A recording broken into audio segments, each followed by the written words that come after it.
Hello दोस्तों, आप सभी के केमिस्ट्री क्लासेस पे स्वागत है। This is Dayanand. Today we are discussing about the valence bond theory question for NEET 2023। आज के इस वीडियो सेशंस पे हम लोग वैलेंस बॉन्ड थ्योरी के क्वेश्चंस को देखेंगे और यह वीडियो नीट 2023 के लिए काफ़ी महत्वपूर्ण है। अगर आप चैनल पे नए हैं तो चैनल को लाइक कीजिएगा, शेयर कीजिएगा, सब्सक्राइब कीजिएगा। आज हम लोग नीट के जो क्वेश्चंस हैं उसको देखेंगे। ये बहुत ही महत्वपूर्ण क्वेश्चंस हैं। केमिस्ट्री क्लासेस को आप लाइक कीजिए, शेयर कीजिए और सब्सक्राइब कीजिए। चलिए आज की वैलेंस बॉन्ड थ्योरी के जो क्वेश्चंस है उसको हम लोग क्या करते हैं, शुरुआत करते हैं। चलिए first question, the bond enthalpy of molecule is 435.8 kilo joule per mole. यहाँ पे बॉन्ड इंथैल्पी से ये क्वेश्चन पूछा गया है। बॉन्ड इंथैल्पी का मतलब क्या होता है, इसको हम लोग समझते हैं। बॉन्ड इंथैल्पी का मतलब होता है कि the amount of energy required to break 1 mole of bond. 1 mole of bond is called bond enthalpy. कहने का मतलब है कि 1 मोल बॉन्ड किसी भी मॉलिक्यूल, मान लीजिए कि ये डायटोमिक मॉलिक्यूल है X, 2 डायटोमिक मॉलिक्यूल और इस बॉन्ड को हमको ब्रेक करना है, तो 1 मोल ब्रेक करने में जितना अमाउंट ऑफ एनर्जी लगता है उसी को क्या कहते हैं, बॉन्ड इंथैल्पी कहते हैं। तो इसमें क्वेश्चन पूछा है कि 435.8 किलो जूल पर मोल किसका होगा। तो आप यहाँ पे देख सकते हैं हाइड्रोजन H2 होता है, इसके बीच सिंगल बॉन्ड है। ऑक्सीजन पे डबल बॉन्ड प्रेजेंट होता है और नाइट्रोजन पे ट्रिपल बॉन्ड प्रेजेंट होता है। और एक है हीलियम। हीलियम एटम में एग्जिस्ट करता है, इनर्ट मॉलिक्यूल है। तो आप अंदाज ये लगा सकते हैं कि यहाँ पे जो आंसर होगा वो हाइड्रोजन मॉलिक्यूल होगा। रीज़न क्या है कि यहाँ पे सिंगल बॉन्ड का फॉर्मेशन हो रहा है, जबकि ऑक्सीजन के डबल बॉन्ड को तोड़ने के लिए 435.8 किलो जूल पर मोल से ज़्यादा एनर्जी का रिक्वायरमेंट होगा। और सबसे ज़्यादा नाइट्रोजन पे एनर्जी का रिक्वायरमेंट होगा। और इसको पूछा जाए कि इंक्रीजिंग ऑर्डर पे हमको क्या करना है, अरेंज करना है, तो सबसे ज़्यादा बॉन्ड एनर्जी किसका होगा, तो सबसे ज़्यादा बॉन्ड इंथैल्पी जो होगा, bond enthalpy N2 then O2 then H2 और उससे भी ज़्यादा N2 से भी ज़्यादा हीलियम का इनर्ट गैस का होगा। और इनर्ट गैस जो होते हैं वो स्टेबल मॉलिक्यूल होते हैं। स्टेबल मॉलिक्यूल होने के कारण इनके बॉन्ड को ब्रेक करने में सबसे ज़्यादा अमाउंट में एनर्जी का रिक्वायरमेंट होता है। चलिए नेक्स्ट क्वेश्चन को देखते हैं। नेक्स्ट क्वेश्चन क्या है, the strength of covalent bond extended of the overlapping of orbital. तो किसके ओवरलैपिंग से कोवेलेंट, ये जो कोवेलेंट बॉन्ड है जिसका स्ट्रेंथ इंक्रीज करेगा, मे और may not be related, is independent on, is dependent और इज नॉट रिलेटेड। तो हमने पढ़ा है कि जो कोवेलेंट बॉन्ड होते हैं वो 2 टाइप के बॉन्ड होते हैं। एक सिग्मा बॉन्ड पाया जाता है जो कि इंड टू इंड ओवरलैपिंग होता है, और एक पाई बॉन्ड पाया जाता है जो कि साइड वाइज ओवरलैपिंग होता है। तो ये जो कोवेलेंट बॉन्ड का जो स्ट्रेंथ वो सबसे ज़्यादा होगा, ये डिपेंड करता है, जितना ज़्यादा ओवरलैपिंग होगा उसका स्ट्रेंथ उतना ही ज़्यादा देखने को मिलेगा। नेक्स्ट क्वेश्चन की ओर देखते हैं। What is the electronic configuration of carbon in excited state. Excited state में कार्बन का इलेक्ट्रॉनिक कॉन्फ़िगरेशन पूछा है। कार्बन का इलेक्ट्रॉनिक कॉन्फ़िगरेशन लिखते हैं 1s2 2s2 2p2। This is the ground state electronic configuration of carbon atom. Excited state के लिए हम लोग देखते हैं तो इसके लिए 1s2, यहाँ पे जो एक इलेक्ट्रॉन इसको हम लोग प्रमोट कर देते हैं हायर एनर्जी लेवल पे, तो क्या आ जाए 1s2 2s1 2p3 हो जाएगा। तो इस क्वेश्चन का आंसर हो जाएगा बी। क्वेश्चन नंबर 3 का आंसर बी हो जाएगा। This is the excited state electronic configuration of carbon atom. Next question की ओर बढ़ते हैं। Which type of bond is present between hydrogen in hydrogen molecule. Hydrogen जो है, हाइड्रोजन मॉलिक्यूल में किस टाइप के बॉन्ड प्रेजेंट होते हैं? हाइड्रोजन, ये हाइड्रोजन एटम है, ये हाइड्रोजन एटम्स हैं। इसका इलेक्ट्रॉनिक कॉन्फ़िगरेशन 1s, इसका भी 1s, और यहाँ पे s ऑर्बिटल स्फेरिकल होता है, यहाँ पे भी s ऑर्बिटल स्फेरिकल पाया जाता है, जिसके कारण यहाँ पे जो बॉन्डिंग आप देख पा रहे हैं वो सिग्मा बॉन्डिंग है। तो इसका आंसर क्या हो जाएगा यहाँ पे? In the hydrogen molecule sigma bond is present. यहाँ पे किस टाइप का बॉन्ड प्रेजेंट होता है? सिग्मा बॉन्ड प्रेजेंट होता है। सिग्मा बॉन्ड क्या है, इसको थोड़ा सा समझते हैं। द हेड ऑन और end to end type of overlapping is present in sigma bond. यहाँ पे हेड ऑन और इंड टू इंड जो ओवरलैपिंग होता है इसको हम सिग्मा बॉन्ड कहते हैं। Sigma bond is a type of covalent bond. ये सिग्मा बॉन्ड एक प्रकार का कोवेलेंट बॉन्ड होता है, इसको एक्सियल ओवरलैपिंग भी बोला जाता है। इन केस हाइड्रोजन मॉलिक्यूल में एस एस ओवरलैपिंग हो के क्या बन रहा है? सिग्मा बॉन्ड का फॉर्मेशन हो रहा है। This is the hydrogen atom है, this is the other hydrogen atom, और ये दोनों के बीच ओवरलैपिंग होने के कारण ये मॉलिक्यूल H2 मॉलिक्यूल का फॉर्मेशन कर रहा है। नेक्स्ट क्वेश्चन क्यों देखते हैं। Pi bond involve, pi bond किस प्रकार का इन्वॉल्व होता है? Axial overlapping, side wise overlapping, end to end overlapping, head on overlapping. तो इसका आंसर हो जाएगा साइड वाइज ओवरलैपिंग होता है। पाई बॉन्ड का जो फॉर्मेशन होता है वो साइड वाइज ओवरलैपिंग होता है। जैसे ये इस प्रकार का जो ओवरलैपिंग होता है, इस प्रकार के ओवरलैपिंग को साइड वाइज ओवरलैपिंग कहा जाता है। सिग्मा बॉन्ड को axial overlapping, end to end overlapping और हेड ऑन ओवरलैपिंग के नाम से जाना जाता है। सिग्मा बॉन्ड पाई बॉन्ड के कंपेयर में सबसे ज़्यादा स्ट्रोंगर होता है। तो इसका मतलब क्या है कि sigma bond is more stronger as compare to pi bond. That is why when we breaking the bond present in sigma form it required large energy as compared to pi bond। कहने का मतलब है कि अगर sigma bond में और pi bond को हमको ब्रेक करना है तो सिग्मा बॉन्ड को ज़्यादा एनर्जी देना पड़ेगा as compare to pi bond. Reason क्या होता है कि सिग्मा बॉन्ड में जो बॉन्ड होते हैं वो स्ट्रोंगर अटैच रहते हैं, स्ट्रोंगर बॉन्डिंग का फॉर्मेशन करते हैं, जिसके कारण जो बॉन्ड को ब्रेक करने में लार्ज अमाउंट में एनर्जी का रिक्वायरमेंट पड़ता है। So answer of this question is B. Next question है overlap does not result in the formation of bond. किस प्रकार के ओवरलैप से बॉन्ड का फॉर्मेशन नहीं होता? Positive, negative, zero and rational. Rational किसी प्रकार का ओवरलैपिंग नहीं होता है। ये पॉजिटिव नेगेटिव ओवरलैपिंग हम लोग देखते हैं, लेकिन यहाँ पे जीरो ओवरलैपिंग से किसी प्रकार का बॉन्ड का फॉर्मेशन नहीं होता है। जीरो ओवरलैपिंग कहाँ पे देखेंगे? जैसे p ऑर्बिटल ये है और ये p ऑर्बिटल के बीच एक हम लोग s ऑर्बिटल के बीच ओवरलैपिंग कर रहे हैं। तो यहाँ पे देख सकते हैं कि ये जो रीजन है, इस रीजन में पॉजिटिव और नेगेटिव होने के कारण यहाँ पे जो बॉन्ड का जो फॉर्मेशन होगा वो किस कैटेगरी में आएगा? जीरो बॉन्ड के कैटेगरी में आएगा। तो जीरो बॉन्ड के बारे में थोड़ा सा हम लोग देखते हैं क्या है, what do you mean by zero overlap. Zero overlap means that the orbital does not overlap at all. When there is no overlapping, the bond formation does not occur. तो जीरो ओवरलैप का मतलब होता है कि orbital overlap नहीं करते हैं और इस प्रकार के ओवरलैपिंग से बॉन्ड का फॉर्मेशन नहीं होता है। As we know that according to valence bond theory, extend the overlapping it depend upon strength of bond.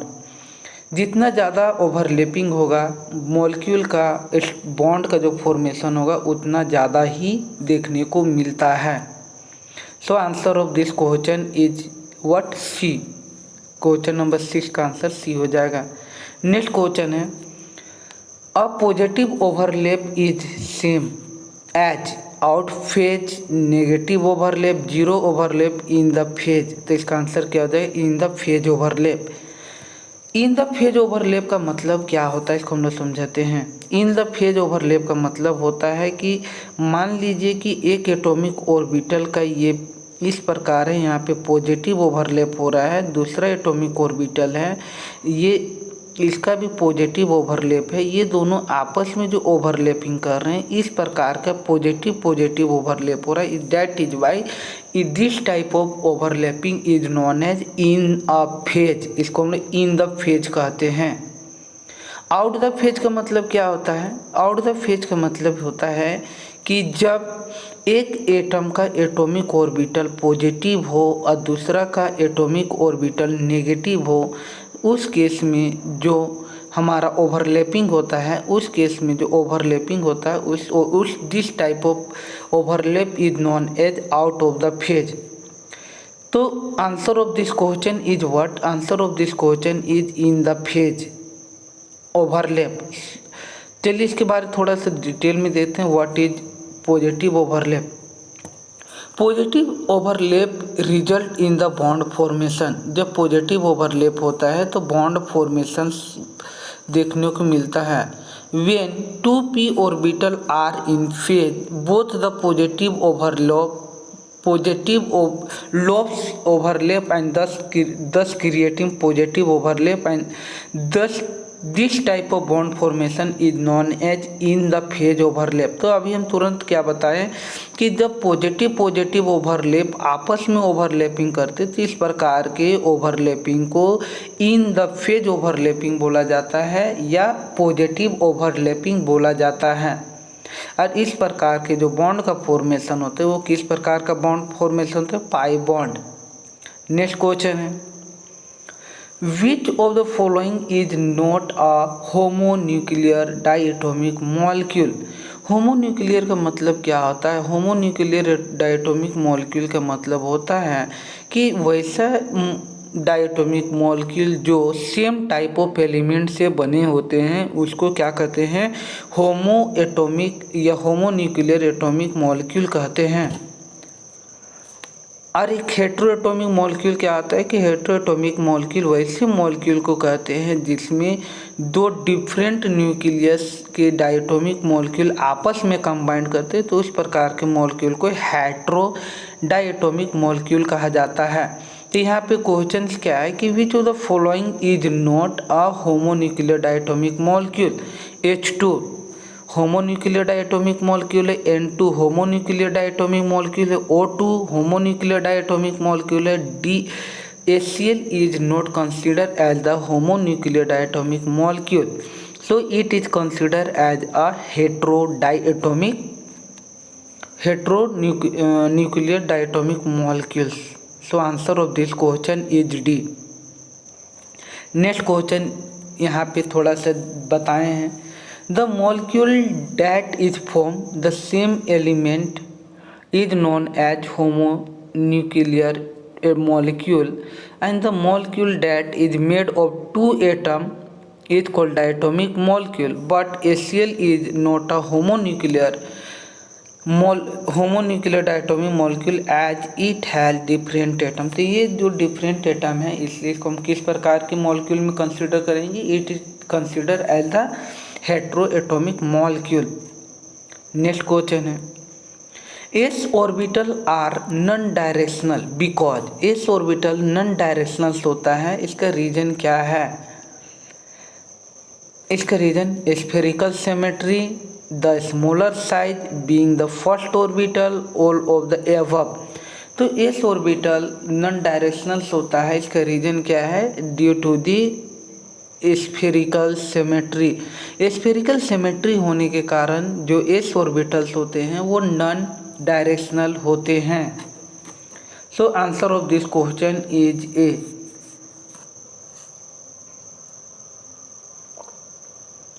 The oxygen molecule is a paramagnetic।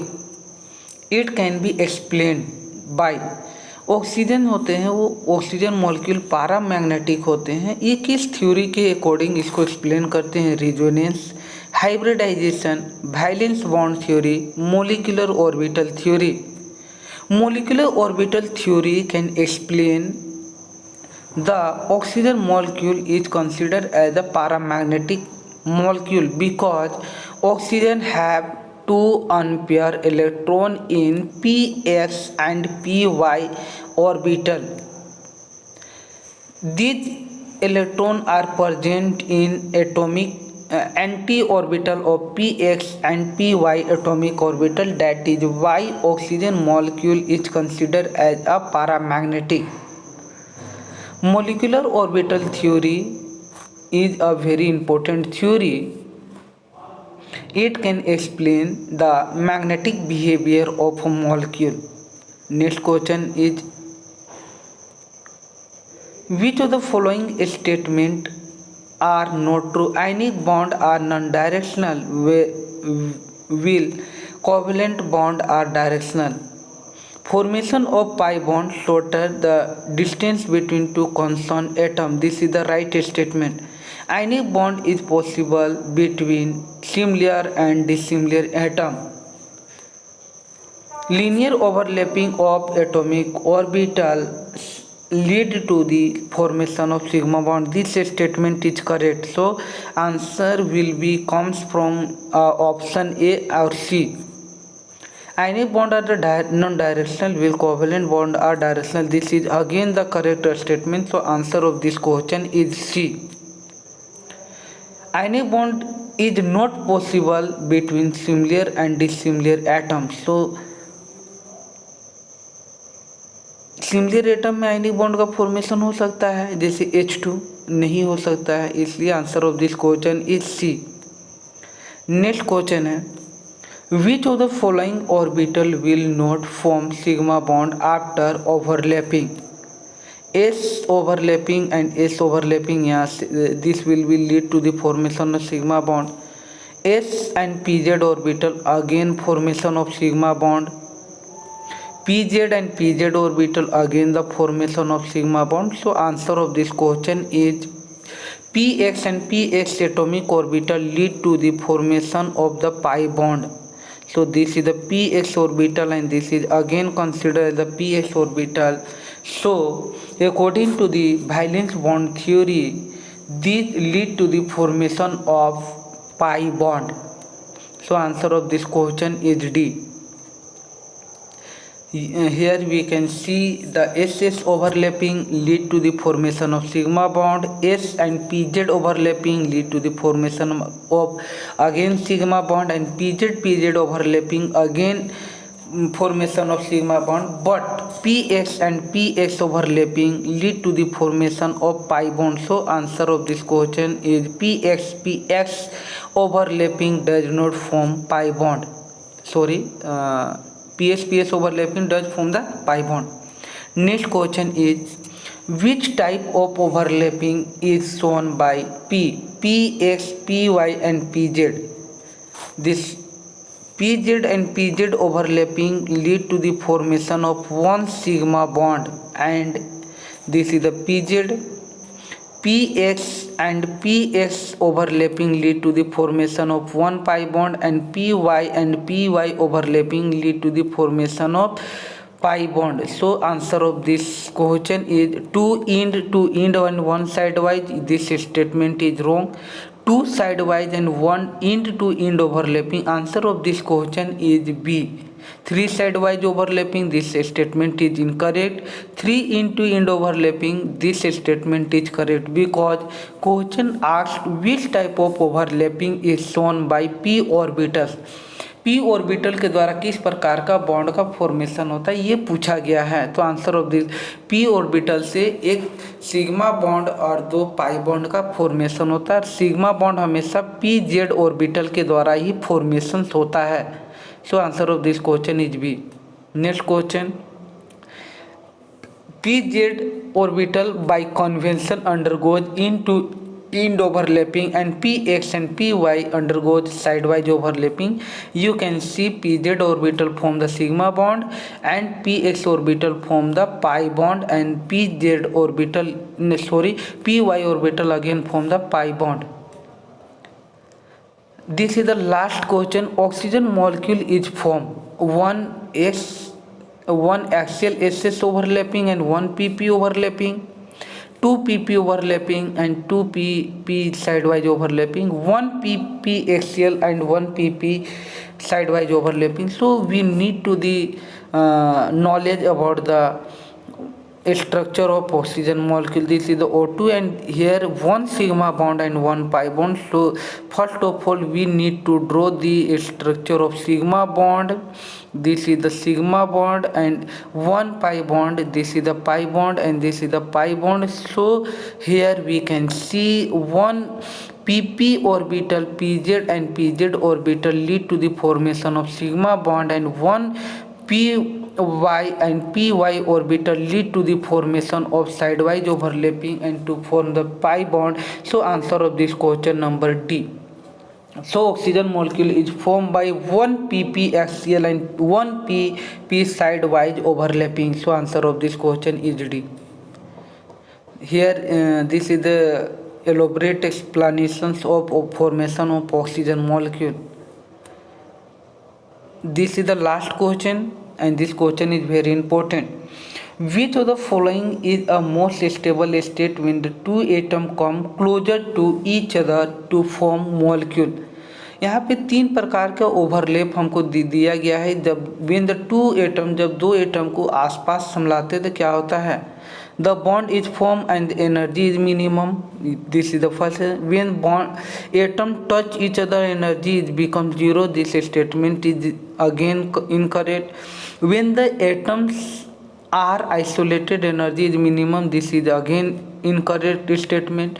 When the attractive force are more than repulsive force, so this is again incorrect. So answer of this question is A. When bond is formed, energy is minimum, and here I think it have the two option A and D. So answer of this question is D. A and D. When the bond is formed, energy is minimum and the attractive force are more than the repulsive force. This statement again the wrong. So answer of this question is A. So thanks for watching chemistry classes.